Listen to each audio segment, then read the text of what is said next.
हम साहब जो संकल्प भूमि ट्रस्ट के ट्रस्टी भी हैं और संकल्प भूमि ट्रस्ट के संरक्षक भी हैं और जो इस मिशन को हमारे साथ इस मिशन को संकल्प भूमि के मिशन को अगर कोई ताकत दी है तो हमारे प्रथम साहब ने दी है। वो गुजरात के डीजी भी हैं और हमारे बहुत सारे पुलिस ऑफिसर कभी अपना लेवल नहीं बताते। अम्बेडकर ना होते, अपने 4-4 बच्चों की कुर्बानी देने के बाद अगर वो हमारे लिए लड़ाई ना लड़े होते, अगर उन्होंने हमारे लिए रिजर्वेशन की व्यवस्था ना की होती, तो जरा कभी सोच के देखो क्या हमारे लोग डॉक्टर, इंजीनियर, जज, कलेक्टर बन पाते? अगर वो रिजर्वेशन की व्यवस्था ना करते, ईमानदारी से बताइए क्या हम लोग एमएलए और मंत्री बन पाते? कोई गांव का प्रधान ना बनने दे। हजारों साल की गुलामी तोड़कर डॉक्टर बाबा साहब अम्बेडकर जी ने हमारे आगे बढ़ने के रास्ते बना दिए। लेकिन इस रास्ते में, इस लड़ाई में अगर न्याय के इस रास्ते में कोई बाधा है तो ये जातिवाद है। जब तक जातियां बनी रहेंगी तब तक जाति की वजह से जाति का उत्पीड़न बना रहेगा। डॉक्टर बाबा साहब अम्बेडकर बीमारी की जड़ को जान गए थे, इसीलिए बच्चे को प्यास लगेगी तो पानी तो पिएगा ना, तो घोड़े छूलने में आतर पे हत्या हो जाएगी।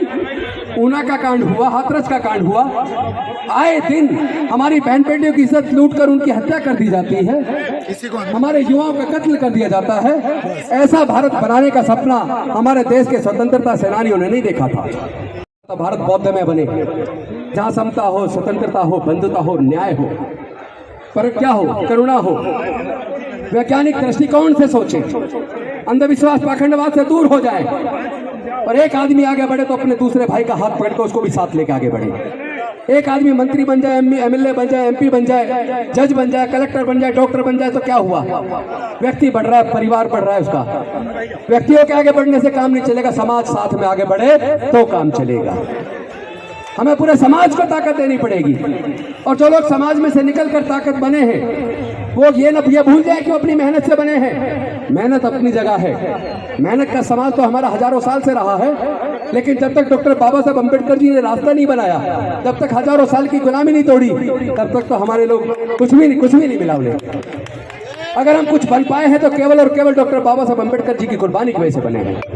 भीमराव अम्बेडकर जी यहाँ हैं, उन्होंने और हमने मिलके सबने संकल्प किया है कि हम लोग मिलके डॉक्टर बाबा साहब अम्बेडकर का सपना पूरा करेंगे। 2025 तक 10 करोड़ लोग बौद्ध धर्म की दीक्षा लेंगे। अब जातियों को खत्म करने का समय आ गया है। हम लोग अगर जातियों को जिंदा रखेंगे, आपस में एक दूसरे से जातिवाद करेंगे, अगर आपस में रोटी बेटी का रिश्ता नहीं करेंगे, अगर हम बौद्ध के धर्म को वापस, क्योंकि हमें गर्व और गौरव होना चाहिए कि हमारे पूर्वज बौद्ध थे। सम्राट अशोक के टाइम पर म्यांमार से लेकर काबुल, कंधार तक, ईरान तक पूरा भारत बौद्ध में था। जहां भी खुदाई होती है बुद्ध ही क्यों निकलते हैं? क्योंकि पूरा भारत बौद्ध में था, हमारे पूर्वज बौद्ध थे। हम रास्ता भटककर गलत रास्ते पर चले गए, लेकिन आज अगर हमें रास्ता का पता चल गया, याददाश्त वापस आ गई, हमें पता चल गया हमारे पूर्वज बौद्ध थे, तो क्या हमें सबको वापस अपने बुजुर्गों के धर्म में वापस नहीं आना चाहिए? क्या हमें ऐसी सामाजिक व्यवस्था में बने रहना चाहिए जहाँ पे ऊंची नीच हो, जहाँ छुआछूत हो, जहाँ कोई जन्म से नीचे, कोई जन्म से ऊंचे, जहाँ जाति पूछ के हत्या हो?